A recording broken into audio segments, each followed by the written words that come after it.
continues towards the finals. Let's go! By the way, I have never seen that beautiful deer there, that up close. That's really beautiful shots we're getting for the second day in a row, the second day of this Rising Stars tournament. I am very excited for this particular game, and ladies and gentlemen, everybody watching us, you should be too. Oh yeah, this should be super exciting. These teams pretty evenly matched, very high-powered League of Legends that we're expecting to see. And once again, no more invades. I mean, I'm not sure. I didn't see any invades yesterday whatsoever. There are a couple games that I didn't see the very start of though, so were there any? No, absolutely none. We have been waiting for them as well, but no, everybody is very calm in the very beginning of the game, just looking at each other. And usually we're not seeing too much early action in the early game in generals, but maybe this game will be a different one. Yeah, we'll see. For the minute though, everything looks pretty calm and collected. Most of these games haven't exploded for a couple of minutes at least before things actually start getting particularly interesting. Aww. So, look at the little frog. Oh, and this is Froggy once this again, time, yes. Yeah, it's froggies for both of these champions. It makes a lot of sense giving your extra shielding. I think yesterday though, we did see the wolf for that extra movement speed. Yes, exactly. That's why I was pointing it out. Yesterday it was definitely a Kale matching situation, going with the Gastwalker, I believe. I'm still not very familiar with the names of these little things. A little blue fox, you know, that's how we're gonna call them. The green frog, the blue fox, and the red little thing that nobody picks these days, I believe. No, it's not particularly good. You would usually rather run a little bit faster or have a bit more of a shield. You can see the Udyr clears exceptionally quickly and is going to be able to move on with the pathing much faster than the Jarvan counterpart. This is exactly what you expect and should continue on with this little Anivia ulti that the Udyr can get. We'll clear these multi-camps so very fast, and then we'll be able to get towards this bottom side a lot quicker. There's no ganks on because your Caitlyn and Karma combo is always going to push the opposition in. But it means you have priority towards that Scuttle Crab and towards any of the drakes and things that begin to spawn. But with the time that it takes right now for Scuttle Crab to spawn, because I believe it's 15 more seconds that you get until it's going to spawn, the first one is going to spawn on the map. What else can you do on the bot lane? I would say shadowing the lane, maybe making sure that there is no gank, because look at how far Caitlyn and Karma are, and I don't think they're going to stop and freeze anywhere soon, because they want to be dominating this lane as much as possible. Yeah, they really do, just wanting to constantly push the opposition in, make sure Jinx's life is hell when it comes to trying to farm, and then be able to use that priority to rotate into other objectives across the map. You see Jarvan even having to skip that chicken camp in order to keep themselves ahead in terms of farming, and it just shows that there's pressure. But I like the adaptation here out of Miko to know that if they don't skip a couple of camps, they're not going to get to this bottom lane in time. Has now skipped the Krugs as well, looking for an early gamp. If Deja Vu and Nixtra push forwards too far, they're going to be in trouble. Now going to be spotted out though, and so this just puts the Jarvan even further behind. Those were some two very good wards that Minecraft Connoisseur's bot lane put. You could see one that Jarvan just removed, but also there is one on the bottom further bush from them. So even if he decided to go through the lane, they would still spot him on time to go back and still be in the safe position. So yeah, you're absolutely correct. Jarvan right now is finding himself in a very uneasy and uncomfortable position. And here comes the Skullcraft we've been discussing before. So there is absolutely no way anybody's going contest. Even Fangirl just takes what belongs to her now. Indeed. Let's see. Right, Finn is going to pick up that crab. Now going to be able to head topside. This is going to be a double scuttle right here out of Finn Fangirl. This is exactly what we saw from them last time around. And I like this rotation out of Quiet Swan to make sure that your jungler is able to get this, especially because of the carry performance we saw out of Finn Fangirl last time around. If you can continue putting power into her back pocket, you know that she will pay dividends back to your team. And so just keeping it up, nice and calm. Finn going to go for an invade as well, and going to be able to spot out Royal Echo whichever way through the jungle she decides to path. Now going to meet here though. They're going to see. Gets there away. is a recall, but not going to stop it, not going to do anything, just continuing to clear their own jungle. Okay, so we are up to... Okay, I just wanted to say that we're up for a very calm beginning of the game, but a little bit of exchanges here in the bot lane, though, again, nothing major is happening anywhere. Everything for the minute is calm, collected, it's fine, all good. I'm not expecting this bot lane to really find 2v2 kills for the minute. Possibly later on into game once the Caitlyn has a couple more items under her belt, but for right now, it should be fine. None of these lanes are really going to be looking at solo kills. The only particularly interesting lane is this top lane matchup, and that's mainly because we haven't seen K'Sante very often. Yes. He can win in team fights that you really don't expect him to. Do you expect him though to get some solo kills on the lanes? Again, it's really hard to predict with such new and fresh champions in League, but I wouldn't say that this also looks like a lane where he could score a kill unless there is some more attention happening from the junglers to the top side. But so far, again, the junglers have just been sitting in their jungle, but now with the first dragon of the game spawned, it might get a little bit more interesting. It should do. You are going to see a big push coming out from Deja Vu and Militrix if they want to get this Drake. But the response right here, Raramiko knows what's happening, is hovering around, beginning to light up this river, make sure that there's no way Finfango can sneak it, and is just going to be looking to find a way back into this game because they are a little bit down in CS. Extra could go over this wall, decides not to. Things are going to remain calm for the minute. Everybody's sort of tiptoeing around each other for right now. We've only got a couple more minutes until this Rift Herald spawns. If you are Raramiko and you can stall until that Rift Herald spawns, that is your chance to then head back up towards the top lane, grab that instead of the first Drake, and just concede because your bot lane isn't going to win the push war, and so you won't have priority down there. But you have slight priority around the top side of the map. The mid lane is a stalemate and has been like there for quite some time, but top lane is starting to look a little bit better now with the levels, with level hit finally hit for Celestial Lisa. So maybe it indeed could be a good idea to just go there and capitalize on that priority. Most certainly, your Cassante is going to be pushing in, so why not try to be up there instead? Sitting down here, Tabby taking a big chunk of damage, and Finn pulls the trigger. Oh, Fangirl wants to go in. Finally, we're seeing some action that we have been missing since yesterday, but it's going to be stopped because it's still Jinx, and she's still going to stop you with those little chompers. But it means that we have 4 members of the Minecraft Connoisseurs next to the Dragon Pit, and they are going to start it, and it doesn't look like anybody's going to stop them. You can try if you're Aramiko, but you need to be very careful. The quick rotation out of Quiet Swan to get involved does go over into the pit though. She really wants to go for it. Oh, but she's not going to be able to get anywhere close to the dragon. That was a beautiful ankle there, but that's going to be the dragon and the kill. But in the end, that was the first blood in the end for the side of the Minecraft Connoisseurs. Oh my god, Raramiko looked like they'd gone in way too far, but that encore out of Sea of Ashes, picking up 2 members right there. Beautiful play, gank in the mid lane, fighting in the top lane. Suddenly there is a lot of action everywhere, and we're talking about how we wanted to see Xante in action, and here they go. That's a lot of damage getting out of them, and they're going to get that solo polo kill. Okay, our questions have been answered. There you go, you can see in this top lane, Cassante managing to pick themselves up that solo kill. Beautiful play, but let's have a look back at this Drake. It looks like Raramiko's gone in way too far forward. Oh my god, Finfango taking a lot of damage, but this, getting all 3 members hitting the line through. Yeah, sure, Amiko dies, but it doesn't matter. Picking up that Drake, and it's a wasted set of time right here. Quiet Swan had tried to get something done, but in the end, stolen away Drake. Now you're going to see a gank coming in here, but Sea of Ashes does get away from this one. Nice flash under turret, and just has so much heal and shield power on the Seraphine. Seraphine is such a priority pick during this game. And look at that, we have even more action around the major objective. This is Fangirl this time jumping right into it and doing exactly the same. She's stealing that Herald. She's going to pay with that with her life. Exactly, Tabby is going to secure the kill, but that's a Herald secured for the Minecraft.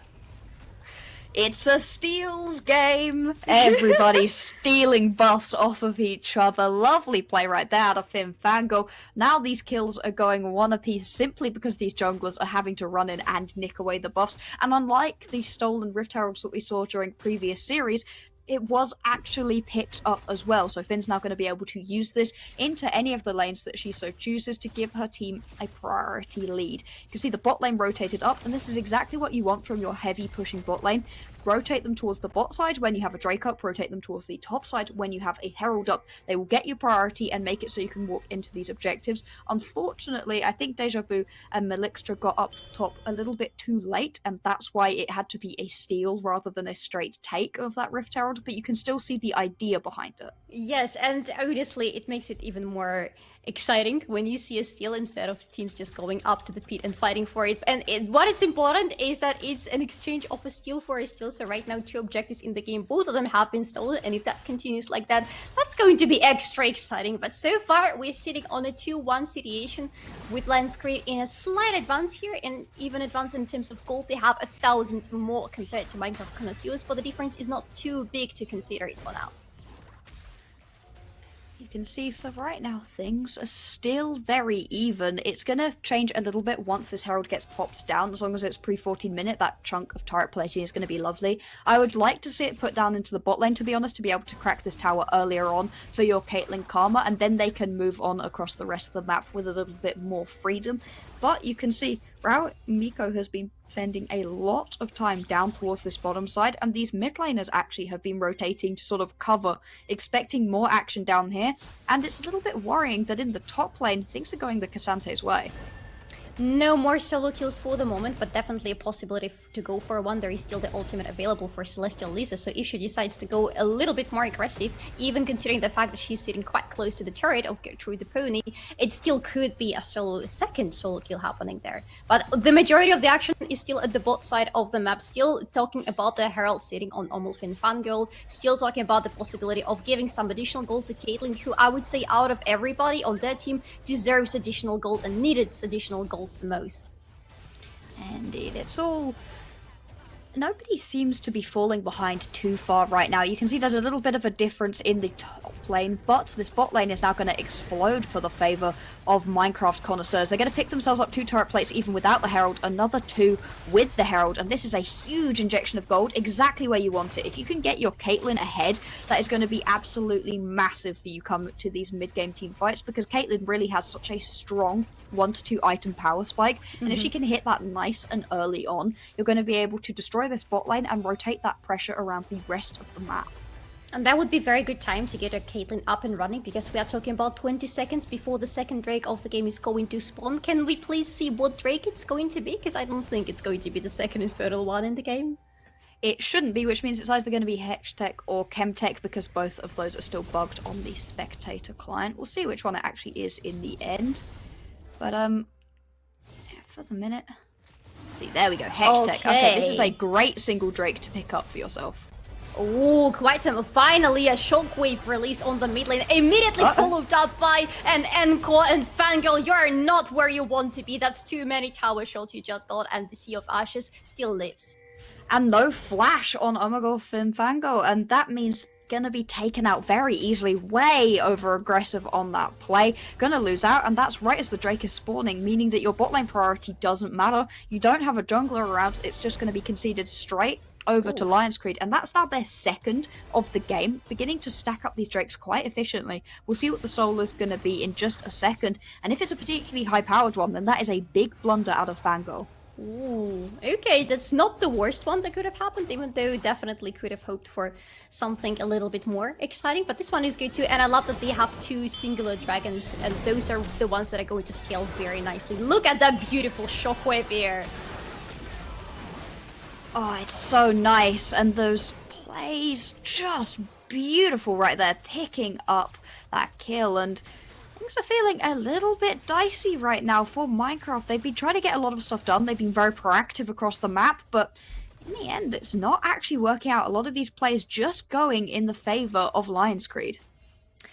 What is it that Minecraft connoisseurs are missing? Because they seem to be quite proactive on the map. They seem to be having all the right ideas in their heads, but something is just not clicking for them. Maybe something will click now, because we're talking about the second herald of the game, which is going to spawn in less than a minute. And Omulfin Fangirl is already on the top side of the map, maybe trying to see possibilities to go into it without a steal this time. Yeah, it would be much nicer to pick it up cleanly. You can still pop it down and towards the bot side and fully pick up that tower if you need to. I mean, considering that the only people who have themselves fully completed items is Fimferngo, Quiet Swan, and Sea of Ashes, things are still pretty calm. We're expecting these 1-item spikes to favour Minecraft connoisseurs. Now that they have level 6s and 1 items, that's the point at which things should begin to really benefit Minecraft. Once we're getting towards the 3-4 item point, that's the point where LionsCreed are going to be a lot stronger into the game.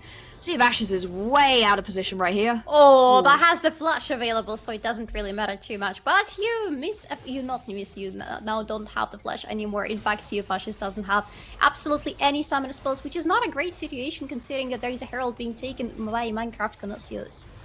Will Emiko be able to find themselves another steal? Hopefully not. You'd expect better from Minecraft. Going to be turned away, and this one should just go down nice and cleanly. No steals this time around, and that's a clean pickup right here. Cassante still pushed quite far up if they want to collapse on top of him.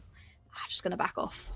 Yeah, that's a lot of people here, so it could have been a really dangerous situation for Xante, but Celestial Lisa is safe in the meantime. By the way, there was the first turret of the game picked up in the meantime. We're talking about the bot lane turret cracked open for Minecraft Connoisseurs, but in fact it was their turret that was the first one to fall.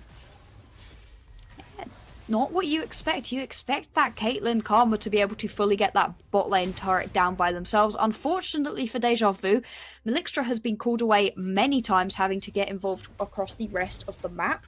And that means that instead their turret are going to be falling. That's now 2 turrets to 0, despite the fact that Minecraft Connoisseurs have picked themselves up both heralds. That is not good use of those heralds, and not efficient map play. Yes, they're still sitting on the second one, so maybe they'll find an opportunity to use it better on the map comparing to the first one. But they are not comfortable right now, because look at how freely LionsCreed are moving around the map. This is their jungle right now, and it seems like they don't really want to give it away back to Minecraft Connoisseurs. Okay, no, this buff is going back to where it belongs.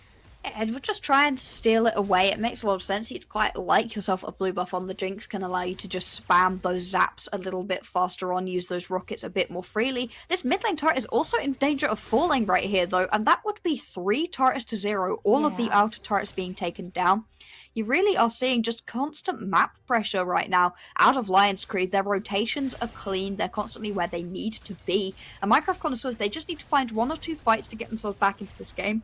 The Caitlyn does have a decent amount of gold in her back pocket, and so you could play through Deja Vu, but you actually need to get her involved in these fights, and currently she's just on farming duty down in the bot side.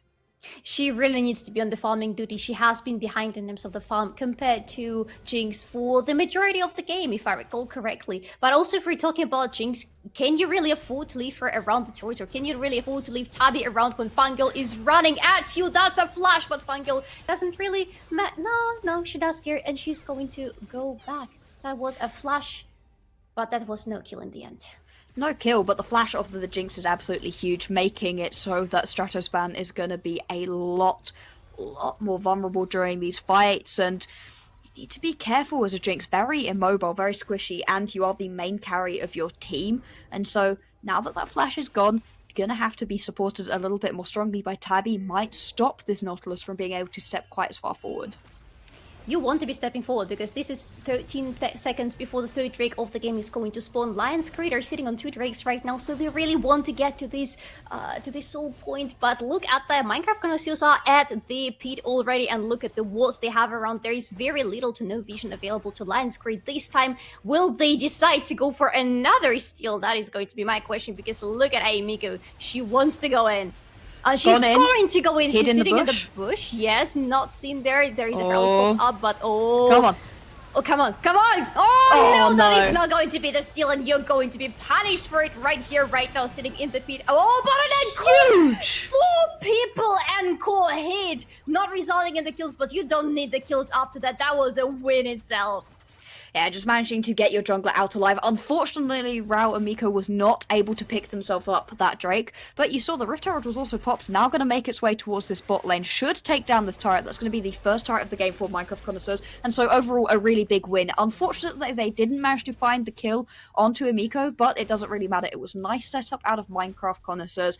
They had good vision, stopped the vision out of LionsCreed, so they couldn't see into the pit. It just had to be a blind steal out of Emiko, and it didn't quite pull through this time around. And this is a good moment for them to try to bounce back into the game. They have the objectives bounties running for them. With this first turret hit with the Herald and with the objective bounty, they got a little bit of extra gold. So if they continue to push like that, the mid lane outer turret, the top lane outer turret is still available for them. They could go there, get some additional gold, get their second, third item sooner, and maybe feel a little bit more comfortable in the upcoming fights. Yeah, you're gonna need that second item, really. 2 Jack shows. Sorry, I have just 3. There's 3 Jack shows in this game. 2 on the side of Minecraft Connoisseurs, and it is exactly what you want, to be fair, onto your Udyr and onto your Maokai. Both of them going to want to be into the back line in extended team fights, giving you extra armor and magic resist. Going to make it a lot harder for the Jinx to actually shred through, and there's not a huge amount of true damage on the LionsCreed team, making that item even more efficient. So I really like this pickup right here. You can see also one on Kasante going to mean that this champion is going to survive for a ridiculous amount of time and deal a truly horrific amount of damage.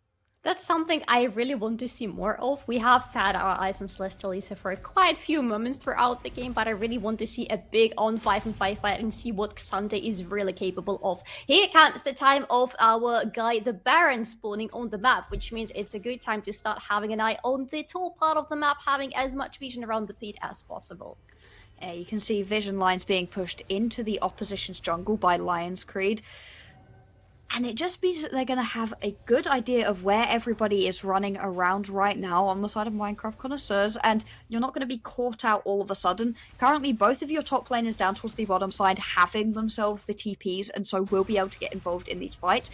But at 20 minutes into the game, I really don't think either of these teams are going to be looking to sneak a Baron. Instead, you're looking to win a team fight first, and I'm expecting that true team fight to happen more around the Drake at this point into the game, rather than the Baron. The next Drake could potentially be, again, the sole point for LionsCreed because they let Minecraft Connoisseurs take the previous one. Minecraft Connoisseurs, on the other hand, have an opportunity to stack 4 Ocean Drakes on top of each other, which will give them nice... Oh, no, they're just going to look at each other. It's going to give them quite some nice bonuses going into the game. Oh yeah, imagine Finn right here on this Udyr constantly healing up. It would make taking out this Udyr so very difficult, and we know how good Finn could be on it. Wasn't quite as good this game as they were previously. Engaged. Going to hook here, and Deja Vu is immediately going Deja Vu survives. Low.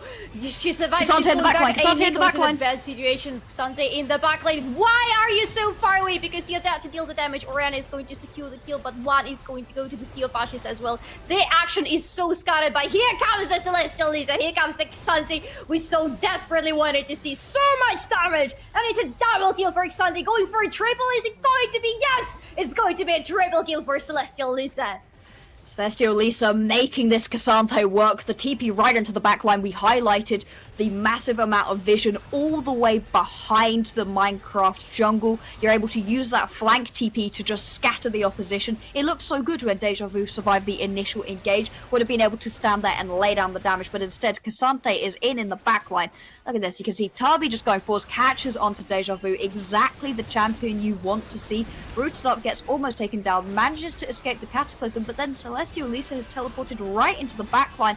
4 members have to turn to try to deal. The Encore also managing to catch a couple. Celestial Lisa is just so tanky, constantly able to run through people, constant knockups, damage coming through, and just running interference, meaning the backline can't sit and deal damage, instead are scattered to the hills and picked off one by one by LionsCreed.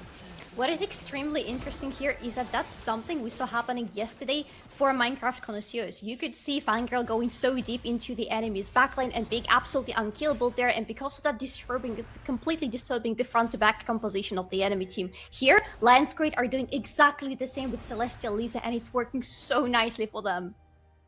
So nice. The all-out being popped just means they're able to survive for so long. Yeah. Not able to be really displaced, moved around, have any big issues in being in the backline. Kind of a perfect flank champion, and this means that you can bully out your opposition. As you can see right now, Minecraft not able to get anywhere near this Ocean Drake. It's going to be sole point for LionsCreed, mainly off of the back of this Xante, a champion we weren't expecting to see, but has been working very well.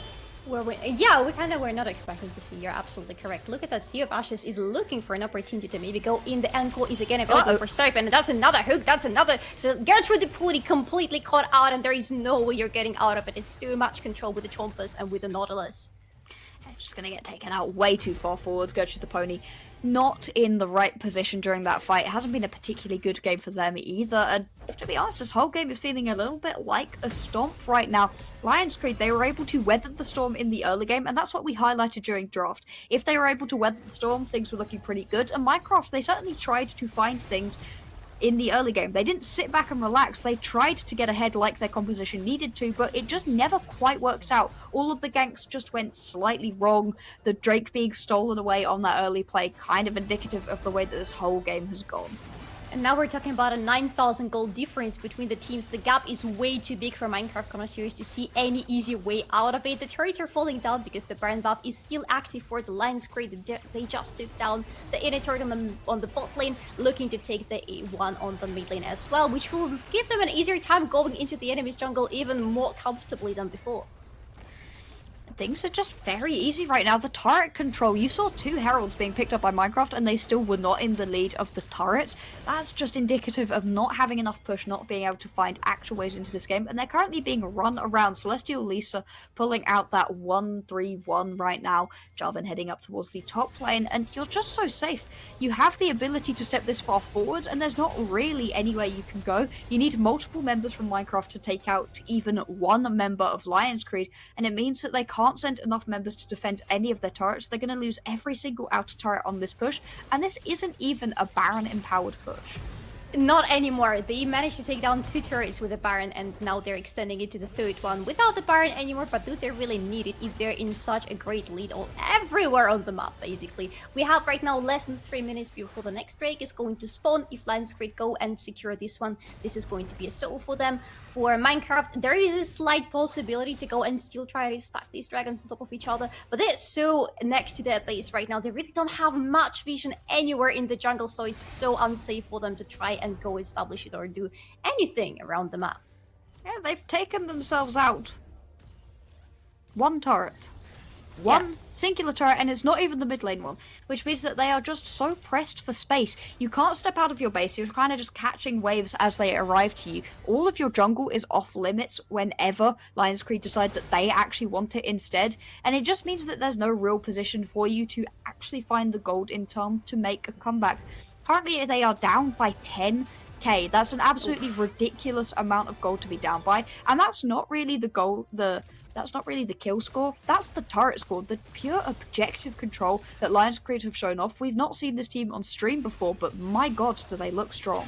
Yes, now I would love to see more of them, because it really seems this team is so well played together. Whenever they're moving around the map, you clearly can see a plan behind it. It's either to be around the objectives and take control of them, or to establish the vision, because we have been highlighting the vision from LionsCreed quite many times throughout the stream today. But come on, look at the map. They see absolutely everything, and the vision is so offensive on their side. Pushing it all the way into Minecraft's jungle, and it means that Minecraft just can't see anything. They are so pushed back that actually they really don't have any vision outside of their own base. It's going to make trying to fight for this Ocean Drake in a minute's time almost impossible. Every single brush you walk into is an absolute death trap. Sure, you have some pretty tanky champions in Finn and Gertrude the Pony, but do you really want to sacrifice either of them by trying to check your way into a brush? I don't think so, but there's no other way to do it because you have no deep vision.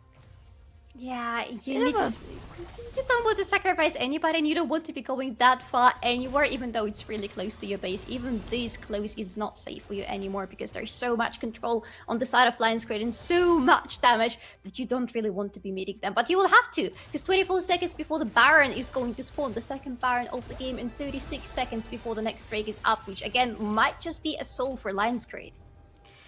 And once this soul is picked up, that's going to make the Cassante even more potent. It's going to help out with that Seraphine as well, because if people are able to just keep ticking up on the health, those shields are even more impactful. And next Baron has also spawned. You can see the split map call, actually. And I like this out of Minecraft. They've decided, hey, we know you're going to go towards that Drake. We're going to go straight for the Baron. But I don't think they have enough damage to take it before the members of LionsCreed get here. They're going to be caught on this. And there are absolutely all ultimates available for LionsCreed, and so much control that they can just throw into the pit, and you being locked in such a small close space is not good. Like this ankle, for example, hitting 2 people. And he follows up with a Cataclysm, and Celestial Lisa is absolutely everywhere, taking kills, followed up by Jinx kills, and again, so much control you can't even run away from anybody. And it's the second triple kill of the game. Oh, we're still continuing. Quite. Swan wants to get away, but Amiko wants to make this an ace, but no, Swan is too quick for you.